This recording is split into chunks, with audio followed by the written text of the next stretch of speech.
बिस्मिल्लाहिर्रहमानिर्रहीम। अस्सलाम वालेकुम dear students, welcome back. Terminal velocity हमने टॉपिक स्टार्ट किया था। टर्मिनल वेलोसिटी के पार्ट 2 के लिए मैं आपकी खिदमत में हाजिर हूँ। ज़रा देखिएगा, हमने जो प्रीवियस फार्मूला जो डिराइव किया Vt=mg/6π/r आपके पास लिखा हुआ होगा, वो हमने कहा था कि ये डिफरेंट मटेरियल्स के लिए हम यूज़ करते हैं। यानी अगर हमें एक हमारे पास कॉटन का बॉल हम एक बना लेते हैं और एक हम कॉपर का बॉल ले लेते हैं और इन दोनों की टर्मिनल वेलोसिटीज़ को हम कंपेयर करना चाहते हैं, तो उसके लिए हम फार्मूला यूज़ करते वही mg/6π/r। लेकिन अगर हमें कोई ऐसे ऑब्जेक्ट्स की टर्मिनल वेलोसिटीज़ को कंपेयर करना है जो कि सेम मटेरियल के बने हैं, यानी हमारे पास दो बॉल्स हैं, दोनों के रेडियाई डिफरेंट हैं, एक कम रेडियस का है और एक ज़्यादा रेडियस का है, और दोनों ही स्टील के बने हैं या दोनों ही कॉपर के बने हैं, तो अब इस केस में हम जो फार्मूला यूज़ करेंगे उसे हम डिराइव करने जा रहे हैं। तो आइए देखते हैं कि हम इसे कैसे डिराइव करेंगे। तो ये देखिए, सबसे पहले मैंने इसके लिए जो हेडिंग दी है, another formula for the objects of the same material, यानी अगर सेम मटेरियल के ऑब्जेक्ट्स बने हैं तो उनके लिए हम कौन सा फार्मूला यूज़ करेंगे। तो एक स्फेरिकल ऑब्जेक्ट के लिए अगर मैं वॉल्यूम की बात करूँ तो एक स्फेयर का जो वॉल्यूम होता है दैट इज़ 4/3πr³, जिसमें r उसका रेडियस है। तो अगर मैं उसकी डेंसिटी की बात कर लूँ तो डेंसिटी किसके इक्वल होती है, मैस पर यूनिट वॉल्यूम के। यानी कि यहाँ पे ये जो मैस है उसे हम वॉल्यूम पे डिवाइड कर देंगे तो हमारे पास डेंसिटी आ जाएगी। तो अगर मैं यहाँ से मैस कैलकुलेट करना चाहता हूँ, जैसा कि हमने पिछले फार्मूला में देखा था कि जो टर्मिनल वेलोसिटी का फार्मूला था mg/6π/r, जिसमें m जो है that was the mass of the object. अब उस मैस को हम कैसे कैलकुलेट कर सकते थे वो ज़रा हम देख रहे हैं कि m किसके इक्वल आया, v वॉल्यूम। तो वॉल्यूम की वैल्यू अगर यहाँ से हम इसमें पुट कर दें तो मैस की वैल्यू हमारे पास आ जाती है 4/3ρπr³। आप इसे लिख सकते हैं, इसे मैंने कह दिया इक्वेशन 4। और अब मैं इस इक्वेशन 4 को पुट कर दूंगा इक्वेशन 3 में, जो हमने टर्मिनल वेलोसिटी के लिए फार्मूला डिराइव किया था mg/6π/r। तो आपको याद होगा इस फार्मूला में यहाँ पे m था, तो m की जगह पे मैंने ये इसकी वैल्यू पुट कर दी 4/3ρπr³। डिफरेंट कलर से लिखा है ताकि हमें कन्फ्यूजन ना रहे। तो ये m की जगह पे मैंने ये इतनी वैल्यू इसकी पुट की, आगे g है और 6π/r फार्मूला की तरह से उसी तरह से हमने लिखा रहने दिया। यहाँ पे अगर हम देखते हैं नेक्स्ट, तो मैंने क्या किया जी, यहाँ पे 4/3 को इस तरह से लिख लिया, बाकी इक्वेशन को वैसे ही लिखा रहने दिया, और r³ को मैंने r² × r की फॉर्म में लिख दिया। क्यों लिखा वो भी हमें पता चल जाएगा। यहाँ पे ज़रा देखिएगा स्टूडेंट्स कि इस 4 को अगर मैं कैंसिल करूँ, 2 पे डिवाइड कर दूँ तो ये आ जाएगा हमारे पास 2, और इस 6 को अगर मैं 2 पे डिवाइड करता हूँ तो ये मेरे पास आ जाएगा 3। इसके बाद इस रेडियस को हम कैंसिल कर सकते हैं इस रेडियस के साथ, तो हमारे पास जो ऊपर यानी न्यूमरेटर में जो हमारे पास टर्म्स बची वो है 2ρπr²g। तो मैंने उन्हें यहाँ पे लिख दिया 2ρgr²। और नीचे हमारे पास यानी डिनोमिनेटर में 3 × 3 यानी 9, और उसके बाद हमारे पास जो ये पाई था ये भी कैंसिल हो चुका था। ये देख सकते हैं आप कि पाई भी यहाँ पे कैंसल्ड है। तो हमारे पास जो डिनोमिनेटर में टर्म्स बची हैं वो 9 एंड ईटा हैं। तो हमारे पास टर्मिनल वेलोसिटी के लिए जो फार्मूला बन गया दैट इज़ 2ρgr²/9 ईटा, जिससे हमें ये पता चल रहा है कि यहाँ पर जो टर्मिनल वेलोसिटी है वो डेंसिटी पर भी डिपेंड कर रही है, डेंसिटी ऑफ द ऑब्जेक्ट, और ग्रेविटेशनल एक्सेलरेशन पे भी डिपेंड कर रही है, उसके बाद रेडियस ऑफ द ऑब्जेक्ट पे भी डिपेंड कर रही है, और विस्कोसिटी ऑफ द मीडियम पर भी डिपेंड कर रही है। तो अगर हम देखें कि ये जो फार्मूला हमारे पास है 2ρgr²/9 ईटा, इसमें अगर आप देखें तो टर्मिनल वेलोसिटी जो है ये डायरेक्टली प्रोपोर्शनल है रेडियस के स्क्वायर के डायरेक्टली प्रोपोर्शनल है। जबकि अगर हम प्रीवियस फार्मूला में देखें जो हमने डिफरेंट मटेरियल्स के लिए जिसे हम यूज़ करते हैं, उसमें अगर आप देखें तो उसमें जो टर्मिनल वेलोसिटी है वो रेडियस के इन्वर्सली प्रोपोर्शनल थी, ठीक है। और यहाँ पे चूँकि हम सेम मटेरियल्स की बात करें तो सेम मटेरियल्स के लिए रेडियस के स्क्वायर के डायरेक्टली प्रोपोर्शनल होगी। तो ये बात आपने याद रखनी है कि अगर रेडियस के साथ रिलेशन पूछा जाए तो दो कंडीशंस हमारे माइंड में होनी चाहिए।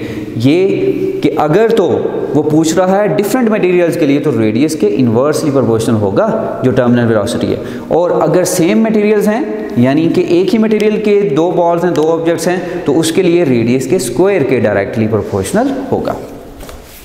तो इसके बाद हम बात कर लेते हैं कि एक जो आपकी ये बुक पे लिखा हुआ है कि एक पर्सन अगर कोई एक डाइव करता है हेलीकॉप्टर से या प्लेन से, तो उसके लिए वो फ़ौरन से तो पैराशूट नहीं खोलते। स्टार्ट में भी हमने ये बात की थी। तो ज़रा देखिए कि जब एक ऑब्जेक्ट, जब एक पर्सन एक स्ट्रेच्ड पोजीशन में, इस तरह से स्ट्रेच उसने किया हुआ है अपनी बॉडी को, और वो फॉल कर रहा है, जैसे आप पबजी में देखते हैं, तो उसमें जब बॉडी को आप स्ट्रेच कर लेते हैं तो ज़्यादा ड्रैग फोर्स का सामना करना पड़ता है। तो ऑब्जेक्ट जो है सिर्फ 12 सेकंड में 450 मीटर डिस्टेंस कवर कर लेता है।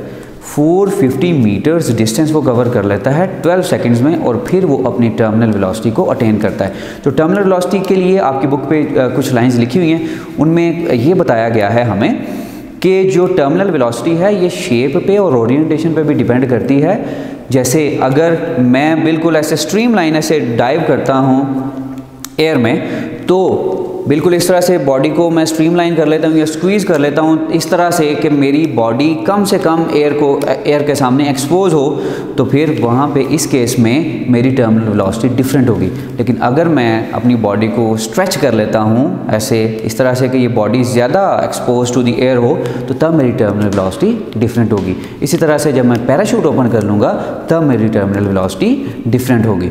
तो इसके लिए आपकी बुक पे इसी टॉपिक के नीचे ये टेबल एक डिफरेंट बॉडीज़ की टर्मिनल वेलोसिटीज़ के बारे में उसने दिया हुआ है, उसे आप ज़रूर देखिएगा। उसमें उसकी डिफरेंट वैल्यूज़ जो दी हुई हैं उन पे ज़रूर गौर कीजिएगा। अब ये जो फार्मूला अभी हमने ये जो पढ़ा 2ρg r²/9η, जिसे हमने इक्वेशन 5 का नाम दिया है, इसे अगर हम देखें कि हमारे पास एक रेन ड्रॉप है, रेन ड्रॉप गिरता है किसी पानी के बर्तन में या समंदर में या दरिया में। जब पानी का कतरा गिरेगा, गिरने वाला भी ऑब्जेक्ट पानी है और जिसमें गिर रहा है वो भी पानी है, यानी दोनों जो ऑब्जेक्ट्स हैं, दोनों जो मटेरियल्स हैं, दे आर सेम। तो इस केस में मैं अगर आपसे पूछूं कि टर्मिनल वेलोसिटी रेन ड्रॉप की क्या होगी, कि रेन ड्रॉप जब पानी में गिरता है तो फिर उसकी टर्मिनल वेलोसिटी क्या हो जाती है। तो इसके लिए ये फार्मूला ज़रा देखिएगा। ये फार्मूला है 2ρ ऑब्जेक्ट माइनस ρ मीडियम। ρ ऑब्जेक्ट यानी कि जैसे रेन ड्रॉप गिर रहा है तो ये ऑब्जेक्ट उसकी डेंसिटी, माइनस ρ मीडियम जिसमें वो गिर रहा है यानी फ्लूइड जो है, तो ये उसकी डेंसिटी होगी। GR² उसी तरह से, ओवर 9η उसी तरह से। अब अगर इस केस में आप देखते हैं स्टूडेंट्स, तो terminal velocity of the rain drop क्या होगी, तो इसके लिए देखिए वाटर की डेंसिटी है 1000 किलोग्राम पर क्यूबिक मीटर, तो इस केस में तो ये भी 1000 और ये भी 1000, तो इसके लिए हमारे पास जो आंसर आएगा वो 0 आ जाएगा। उसके बाद बाकी जो टर्म्स हैं उसी तरह से GR² ओवर 9η, ये उसी तरह भी आप अगर लिखी रहने दें तो टर्मिनल वेलोसिटी उसकी 0 आ गई, यानी जो रेन ड्रॉप है जब वो पानी में गिर जाएगा तो उसकी टर्मिनल वेलोसिटी 0 हो जाएगी।